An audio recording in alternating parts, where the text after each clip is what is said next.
안녕하십니까, 군한국입니다. 자, 이번 짤강에서는 유체정력학 계수 표와 유체정력학 계수 곡선에 대해서 이야기를 해보도록 하겠습니다. 영어로는 하이드로스태틱 테이블, 하이드로스태틱 커브스 이런 식으로 표현을 하게 됩니다. 예. 지난 짤강에서는 이 유체정력학 계수들에 대해서 각종 계수들에 대한 의미와 그 계산법을 알아봤다면 이번에는 그런 각종 계수들을 일목요연하게 잘 한눈에 알아볼 수 있도록 정리한 표와 곡선에 대해서 알아보는 시간이라고 보시면 됩니다. 예, 강의 녹화를 사실은 한 번에 쭉 했기 때문에 이번 짤강은 시작이 약간 매끄럽지 않을 수도 있는데 그 부분은 양해를 부탁드립니다. 자, 그래서 유체 정력학적 계수에 대해서 우리가 다 설명을 해드렸어요. 흘수가 있고요. 그 다음에 디스플레이스먼트, 배수량이 있고요. 그 다음에 VCB, LCB, 여기는 지금 TCB는 없죠. 예, TCB도 있었는데 TCB는 없죠. TCB는 표현을 안 하는 경우도 많이 있습니다. 왜냐하면 제가 아까 설명해 드렸다시피 TCB, 부력 중심의 폭방향 위치는 0이 될 가능성이 아주 크기 때문에 그래서 그 다음에 LCF에 대해서도 제가 설명드렸고요. Longitudinal Center of Flotation. 그 다음에 KM과 KML이 있죠. 여기 KM이라고 돼 있는데 제가 계속 말씀드렸습니다. 그냥 메타센터에 아무 첨자가 없으면 T가 붙어 있는 것과 마찬가지입니다. 횡 메타센터를 의미하는 것이죠. 그래서 KMT와 KML도 있고 MTC도 있고요. 그 다음 TPC도 있고 그 다음에 Wetted Surface Area 즉 접수 표면적도 있고요. 그 다음에 여기 방형계수라든지 주형계수라든지 뭐 여러가지 선형 관련된 계수들이 있습니다. 이것을 어떻게 계산을 하느냐면요. 자, 잘 보시면 선박이 이렇게 있을 때 선박의 흘수가 예를 들어 1m일 때하고 선박의 흘수가 4m일 때하고 어때요? 부력 중심의 위치도 달라지고요. 그 다음에 센터 오브 플로테이션의 위치도 달라지고요. 그 다음에 요 밀어낸 물의 부피도 당연히 달라지고요. 그렇죠. 그래서 이 선박의 흘수가 달라지면 여기에 있는 유체 정력학적 계수들이 모두 바뀝니다. 그래서 어떻게 계산을 미리 해놓느냐면요. 선박의 흘수를 기입을 하고 그 흘수 상태에서의 각각의 하이드로스태틱 밸류들, 각각의 유체 정력학적 계수들을 모두 미리 계산을 해서 이렇게 기입을 해 놓습니다. 그러면서 흘수를 바꿔가면서 필요한 정도로 흘수를 바꾸겠죠. 촘촘하게 흘수를 바꿔가면서 계산을 할 수도 있고요. 아니면 좀 듬성듬성하게 그렇게 흘수를 바꿔가면서 계산을 할 수도 있습니다. 그래서 이렇게 바뀌어가는 흘수에 대해서 하이드로스태틱 밸류들, 유체 정력학적 계수들을 모두 계산해 놓은 이 표를 우리는 하이드로스태틱 테이블이라고 합니다. 하이드로스태틱 테이블. 유체 정력학 표라고 이야기를 합니다. 자, 요거는 조금 전하고 똑같은데 조금 전에서는 4m에서부터 약 10m까지의 홀수 변화를 가지면서 이제 정력학적 계수들을 계산을 했다면 지금 여기에서는 또 11m에서부터 연속적으로 해서 예를 들어 14.7m까지 홀수를 변화시키면서 이 유체 정력학적 계수들을 모두 표현을 해 놨죠. 계산을 해 놓은 것입니다. 자, 그러면 여기서 보시겠습니다.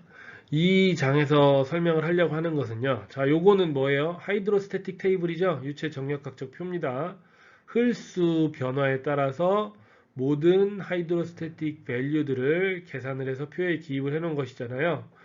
요것을 우리가 그래프 형태로 표현을 하기도 해요. 어떻게 표현을 하겠습니까? 자, 요 세로축을 드래프트, 흘수로 표현을 하고요. 그 다음에 이 가로축을 하이드로스태틱 밸류 값으로 표현을 합니다. 그래서 예를 들어서 LCB 값이 있다. LCB 값이 있어요. LCB 값을 표현하고 싶다고 하면 0일 때의 LCB 값이 있겠죠. Longitudinal Center of Buoyancy 0일 때의 LCB 값이 있을 테고 그 다음에 1m일 때의 LCB 값이 있을 테고요. 그 다음에 2m일 때의 LCB 값이 있을 테고 3m일 때의 3m일 때의 LCB 값이 있을 테고요. 4m일 때의 LCB 값이 있을 것이고 그것들을 전부 표기를 해놓고 이렇게 이어주면 하나의 곡선을 이루겠죠. 그것을 우리는 뭐라고 하냐면요. 하이드로스태틱 커브라고 합니다. 예, 유체 정력학 곡선이라고 부르는 것입니다. 아시겠죠? 예. 그런데 자, 여기서 문제가 하나 있어요. 어떤 문제가 발생할 수 있느냐면 단위가 다릅니다. 지금 자,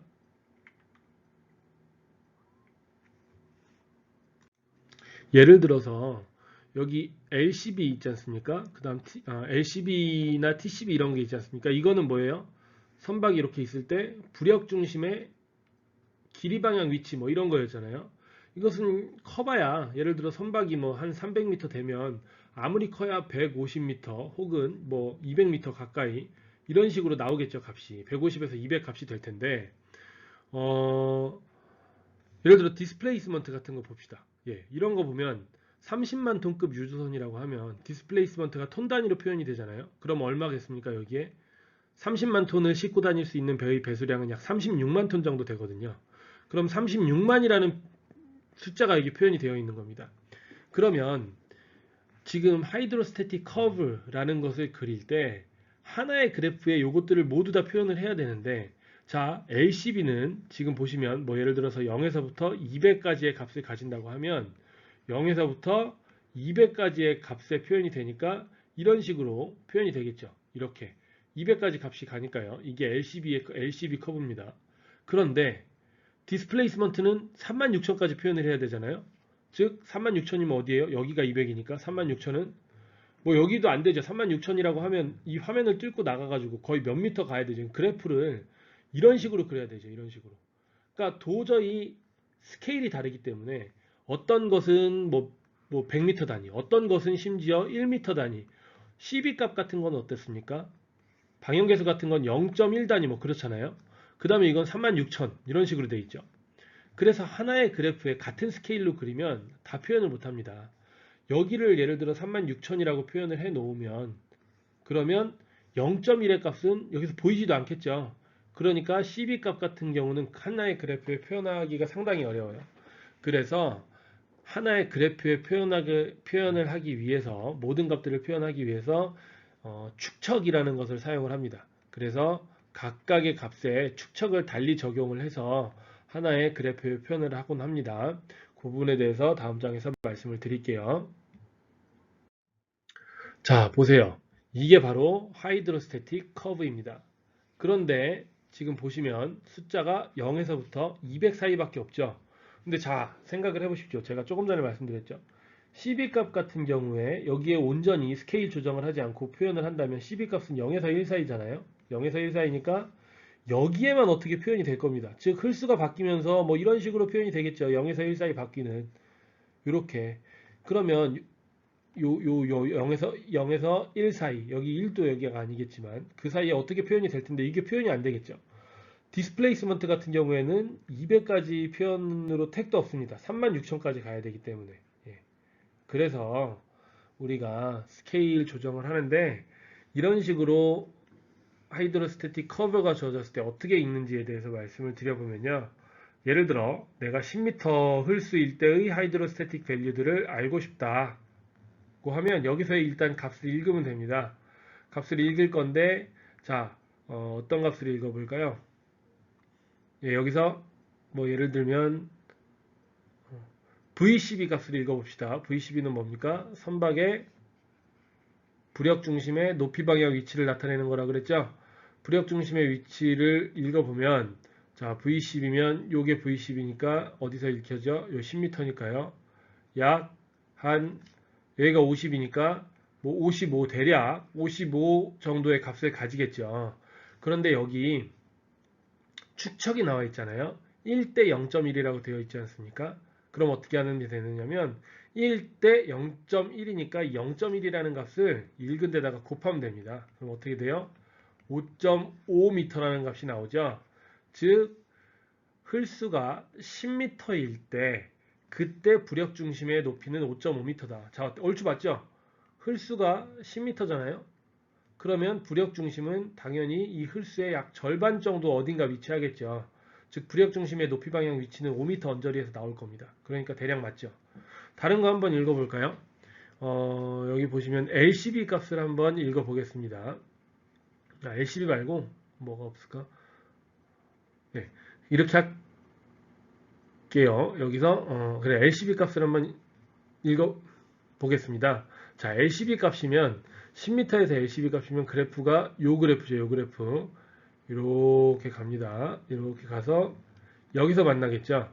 10m니까요. 그럼 얼마가 나옵니까? 대략 약 175m 정도 뭐 되겠죠. 여기가 170이니까 175 정도의 값을 가지는데 어떻게 하면 되느냐?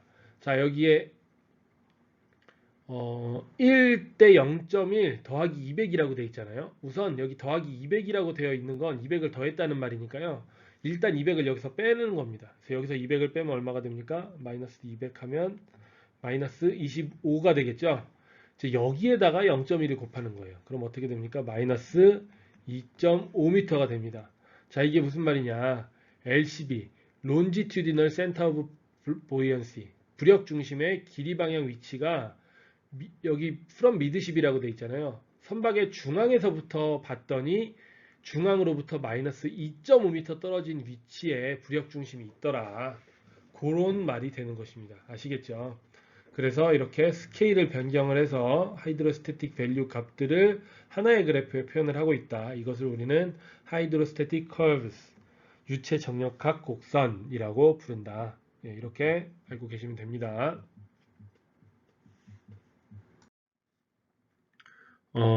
자, 계속해서 보도록 하겠습니다. 지금까지 설명드렸던 하이드로스태틱 밸류스, 즉 유체 정력학 계수와 관련 깊은 그런 개념이 있는데 본전 곡선이라는 게 있습니다. 본전 커브라고 하는데요. 이 본전 곡선이 어떨 때 쓰느냐? 이거는 하이드로스태틱 밸류스 있지 않습니까? 그 하이드로스태틱 밸류스를 계산을 하는데 사용되는 그런 곡선이라고 보시면 됩니다. 사실상 뭐 본전 곡선이 지금 선박계산 하는데 뭐 그렇게 크게 많이 쓰이고 있지는 않는데요. 그래도 있는 개념이기 때문에 여러분들께 설명을 드리도록 하겠습니다. 자, 요 A 그림을 한번 보실게요. 이 A 그림은 무엇이냐면요. 선박의 횡단면을 보여주고 있는 겁니다. 선박을 딱 자른 거예요. 선박이 이렇게 있으면 선박을 이렇게 자른 겁니다. 어딜 자르느냐에 따라서 이 단면이 다르겠죠. 그래서 임의의 한 위치를 잘랐을 때 선박의 단면이 이렇게 되어 있다고 생각을 해 보겠습니다. 그러면 자 보십시오. 요렇게 수선이 있을 때 뭐 예를 들어서 1m라고 해볼게요. 1m의 수선을 딱 그었을 때 그때 이 아래 면적 있지 않습니까? 이 아래 면적을 얼마로 해볼까요? 뭐 이 아래 면적을 100이라고 해보겠습니다. 그러면 100은 너무한데요. 예. 아무튼 100이라고 해보면 1m일 때 면적을 이렇게 표현한 겁니다. 이 숫자 100. 그래서 100 이렇게 표현을 한 겁니다. 그 다음 2m일 때 흘수가 2m일 때 이 아래 면적이 있지 않습니까? 이 아래 면적은 100보단 당연히 크겠죠. 뭐 한 220 이렇게 된다고 해볼게요. 그러면 여기가 100이니까 여기는 200이고 여기는 300이니까 220 정도 이렇게 표현을 할 수 있겠습니다. 그 다음에 3m일 때는 또 커지겠죠. 이때는 뭐 예를 들어서 340 정도 이렇게 이 아래 면적이 된다고 하면 여기가 200, 여기가 300, 여기가 400이면 340 정도 한 이 정도 되겠죠. 그래서 이렇게 340 정도 여기에서 이렇게 그린 그래서 요거를 이렇게 이은 즉 수선 높이, 수면 높이, 흘수에 따라서 변화하는 수면 아래의 횡단면적을 표현을 한 것을 이런 곡선을 본전 커브라고 합니다. 아시겠죠? 즉 우리가 본전 커브가 있으면 무엇을 알 수 있겠습니까? 5m에서 예를 들어 5m에서 이 아래 면적이 얼마지? 그러면 5m에서 값을 읽었을 때 이 면적이 예를 들어 550이 나왔으면 5m일 때 이 수면 이 아래 있는 이 횡단 면적은 550m 제곱이 되는구나. 그렇게 알 수 있습니다. 그걸 본전 곡선이라고 합니다. 그러면 다음 장에서는 이 본전 곡선을 어떻게 활용하는지 말씀을 드릴게요. 자, 본전 곡선이 지금 보세요. 선박에 단면이 이렇게 주어졌을 때, 횡단면이 이렇게 주어졌을 때, 그때 이 횡단면 아래 부분, 수선 아래 부분의 횡단면을 가지고 본전 커브를 만든다고 했죠. 그럼 이 횡단면이 여기에서 스테이션 넘버 2에서 잘랐을 때의 횡단면이 있을 테고, 이때의 본전 곡선이 있겠죠. 이때의 본전 곡선은 여기에다 이렇게 그려주는 겁니다. 아시겠죠? 그 다음에 5m, 아니, 스테이션 5일 때, 5번 스테이션에서 잘랐을 때의 단면이 또 따로 있겠죠. 뭐 이런 식으로 더 이렇게 되어 있겠죠.